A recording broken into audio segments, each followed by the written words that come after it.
Hello and welcome. Today I'd like to speak to you about Chan Canasta. A friend of mine, a new friend, he's been following my vlog and I appreciate it very much, commented and asked me if I would present on Chan Canasta, my thoughts, my opinions and so on. First I'd like to give you a bit of a biography. But Alexander Wolf, thank you so much for the question. Thank you so much for the request. You know, I would rather address a specific request than do just about anything else because I know that it's meeting a particular need, and so I appreciate it. Chan Canasta is an amazing figure. In fact, he referred to himself not as a mentalist or as a magician, but as a remarkable man. And I'm inclined to agree with him. He is a remarkable man, and he is a man who very much painted his own picture, did his own thing, and I respect that greatly. And I'm going to mention this probably again, he was a major influence on the life of Darren Brown. Darren Brown, as far as mentalism is concerned, Darren Brown has been referred to as the great tide that rises all the ships. The fact is, it's Darren Brown's popularity and Darren Brown's success that has given opportunity to mentalists all over the world. And Darren Brown attributes his success to some extent to Chan Canasta. So he's a remarkable man. And if you don't know, just briefly, Chan Canasta is considered to be one of, if not the first, major magician television celebrity.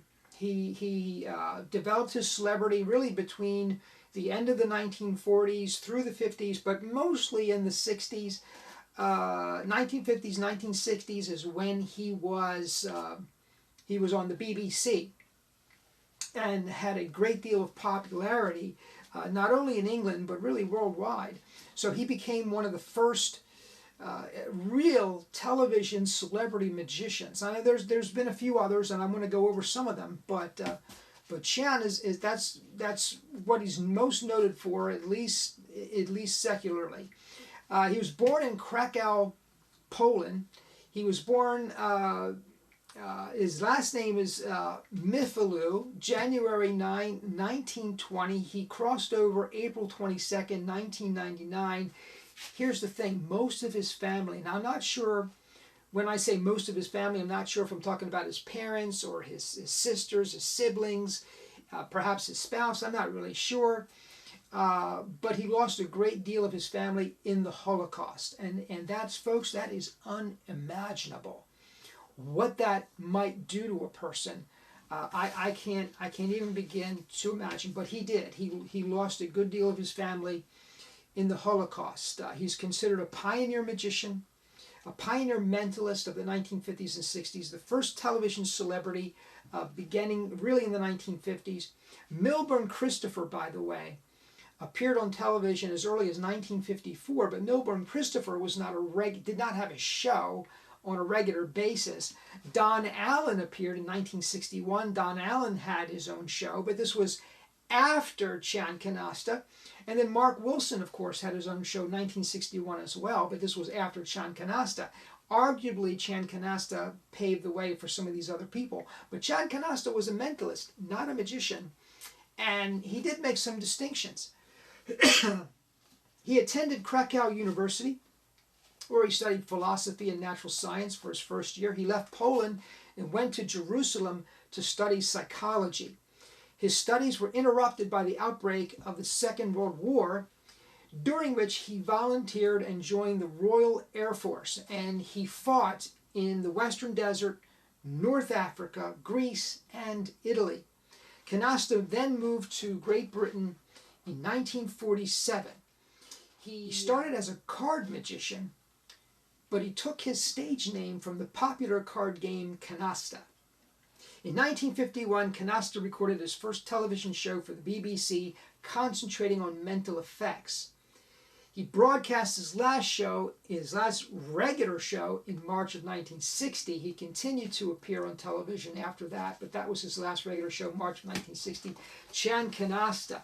Here's another image of him. I particularly like this image because I think it really does justice to his on-screen presence. He's a dashing, debonair type. He's a gentleman, and I think that's so important. I still see magicians today, and I don't understand why they do it, but they have an extremely bombastic approach, and they don't seem to treat their spectators very well, their volunteers well. But Chan Canasta, you watch him, and you watch a gentleman at work. He made more than 350 television appearances, including appearances on the Ed Sullivan Show, the Arlene Francis Show, and the Jack Paar shows. He is the creator of what he called psychomagic. Now, as I study Chan Canasta, watch his videos, read his material, I see a lot of Darren Brown in him, but I also see a lot of Banachek. If you really want to get a sense for what watching Chan Canasta might have been like in the 1950s and 60s, watch Banachek, watch Darren Brown. You'll get a sense for it. Banachek, by the way, specializes in what he calls psychological magic. And it truly is. It's based on psychological principles. And I love it because it's really magic without apparatus. It really is magic that relies on those psychological principles. And it is powerful. And Chan Canasta had a powerful presentation. I'm going to put some links below to some of his material. I think you watch it, you'll see what I'm talking about. He's a cut above. He still is. Even in today's environment, I think he would be successful even today because he is so talented. Sleight of mind, he also called it, whereby he presented experiments in anticipated reaction. Some people have taken a skeptical approach toward that, saying, no, it really relies on magical principles, but I've studied some of his principles, and believe me, they're psychologically oriented. It appeared to his onlookers as mind reading, although he denied, and you'll see in his videos, he denied that he's a mind reader. Throughout his career, Canasta was billed as a magician, not as a mentalist, but as a remarkable man. Canasta is recognized for inventing the principle of eschewed perfection, believing that making an occasional error made his effects stronger and more entertaining. Well, let me speak to that a little bit. I know somewhat what he was doing and how he was doing it, and there's lots of room for error. There needs to be. That's the nature of what he was doing. Something that I appreciate in Chan Canasta's presentation, I've adopted it in my own presentations. He'll take a risk, and if he makes an error, makes a mistake, he just goes on. You know, I missed. He goes on. I had a show last week. I was doing a show last week, and I was relying on some psychological principles, and I missed big time. I didn't make a big deal of it. I missed. And moved on, and the audience didn't make a big deal out of it either. You watch Chan Canasta, that's exactly what he does. He doesn't get flustered. He doesn't worry about it. He just goes on. And that's what you do. And you learn. You get a little sharper the next time. And a little more precise the next time. And so as the more you do of this kind of work, the better you get at it. And Chan Canasta was a master. Even though he was a master, even late in his career, he was still making errors. Because that's the nature of the game. It really is when you do this kind of work. British mentalist, as I said, Darren Brown has cited Canasta as a prime influence. Canasta retired from the stage at the height of his fame to pursue a dream to become an artist, a painter. In his later years, he established a second career as an artist, signing his work not as Canasta, but as Mythaloo. He had successful gallery shows in London and in New York. He was twice married. He crossed over in London at the age of 79. So folks, that is a little bit of biography of Chan Canasta. What do I think of him personally? I think he's a major influencer on mentalism. I really do. And why not? I mean, look at that presentation. Who wouldn't want to emulate Chan Canasta? Seriously. He's an excellent role model. if you are studying mentalism, if you aspire to be a mentalist, you cannot afford to overlook the work of Chan Canasta. Now let me share with you a few resources. This here is a DVD of perhaps his last regular television show. It aired March 18, 1960.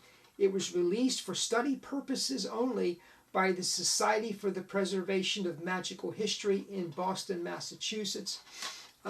This is a wonderful, again, you watch this and you'll see how a master does it. And you don't necessarily need to purchase this because there's so much of Chan Canasta's material available on YouTube, and I'm going to put some links below, but I wanted to share it with you because it's a valuable resource. Then you have over here a 2-book series. This was the first one to be produced, Chan Canasta, A Remarkable Man, by David Britland. This is available through library.com. I'm going to put the link below. I actually contacted them because when you download this, there are specific restrictions on how it can be used. And so I contacted library.com. So I contacted library.com and I asked them if I could use this material in this video setting, and they said, yeah, you can print out because it's digital, obviously. Personally, there are some things that I will read digitally and don't mind, but when I'm looking at it, and this particular book contains an analysis of his methodology as well as some biographical material.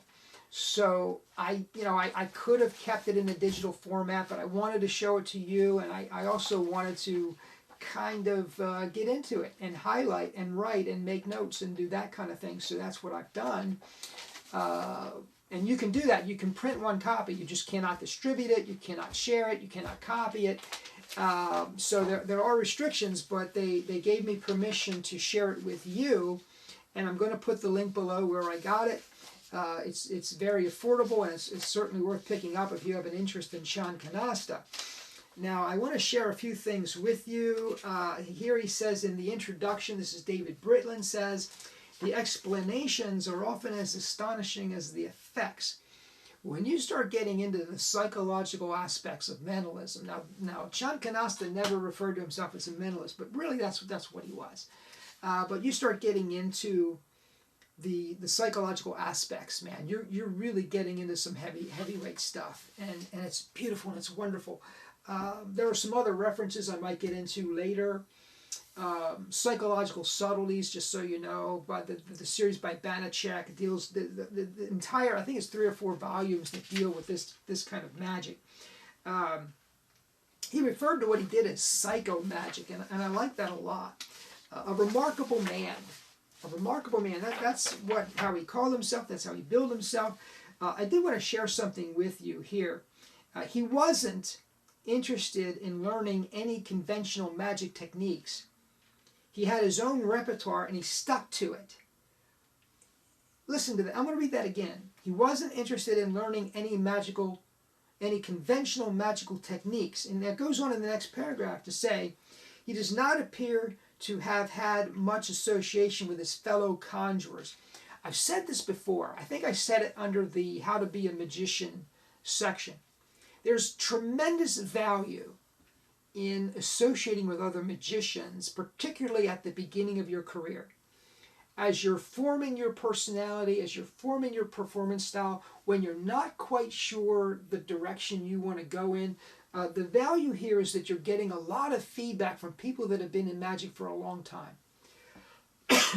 And that's incredibly valuable. I did it. I was a member of the Society of American Magicians locally for at least 15 years. I was active. I produced shows. They nurtured me. They mentored me, and I appreciate it. At a certain point, though, there's a cultural influence where you're being told this is good and this is bad, and this is what magic is and this is what magic isn't. And I think that can inhibit your growth. We need to get past the conventional definitions. We need to get past the conventional tricks. That's what Chan Canasta did. He was a trailblazer. People, listen, this book tries to analyze his methodology, but it doesn't know. It doesn't know. It just makes an educated guess. I think it's a pretty good guess. It's entirely plausible. The fact is, Chan Canasta never sat down and wrote a book about his methodology. He didn't do it. And so we're left to ponder, how did he do it? And because he blazed his own trail. He went out on his own, did his own thing. But I want to make that point that he had his own methodology, his own way of working, and he didn't associate a whole lot with other conjurers because he didn't want that influence on his style. So he did programs on the BBC for a couple of years. That was great. Again, this book is actually part one. I think it was written as a standalone, but then he came along and wrote volume 2, Chan Canasta, A Remarkable Man, volume 2. Now, in this book, and by the way, this book is available through most magic dealers. You can get this at the Magic Warehouse here locally. You can get it at Vanish Magic Inc. online. So you can get this at a lot of places. And again, it's not expensive. And it does contain a lot of biographical material, which I really like. It contains a lot of methodology, once again. Anyway, two books that explore his life and his methodology. Take a look at those. Here's a book that I'd like to recommend to you. There's a couple of ways to get this. It's called the Encyclopedia of Mentalism and Mentalists. It actually contains 2 books, 13 Steps to Mentalism, which I've recommended before, and Mind Readers and Masters of Deception. It's that book. Now, there's 2 books in this one volume. If you tried to purchase the Mind Readers, Masters of Deception, if you tried to purchase that independently, it actually costs more than this book. So you might as well get a second copy. I mean, I've got 13 Steps to Mentalism up here. I've got a couple of editions of it. So it's not something I needed, but I ended up buying this book because it was a less expensive way to pick up this one, the Mind Readers. So in this book, he has a brief chapter. And this is what he basically does. He has a sort of a page on each mind reader or each mentalist. And a good half of this book is just chock full of these miniature biographies. And so he does present on Chan Canasta. Now, it's not his writing that I want to share with you, but rather the way he describes these performers. He breaks them into sections. Act 2, by the way, behind the scenes, he deals with Act 1, he deals with Dunninger. Act 2, the 5 mentalist pace setters. So he considers these 5 people to be the sort of the founding fathers of the art of mentalism. And under that heading, he lists Ted Anneman, I agree. Bert Reese, I agree. Tony Corinda, absolutely. Maurice Fogel, yes. And Al Coran. I mean, you cannot argue with his choice of pace-setting mentalists. These guys were certainly the pace setters. They're the founding fathers of our craft.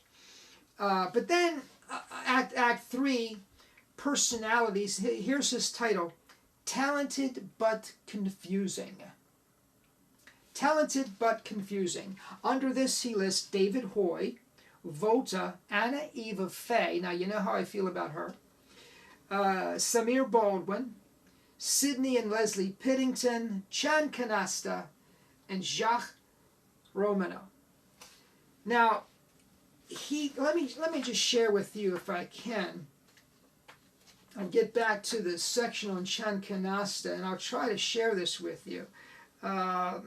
He refers to what he's doing here. Chan Canasta, who was termed a psychological illusionist, fooled vast audiences with his book test. Like the performers who preceded him, Canasta claimed, "I do not read minds.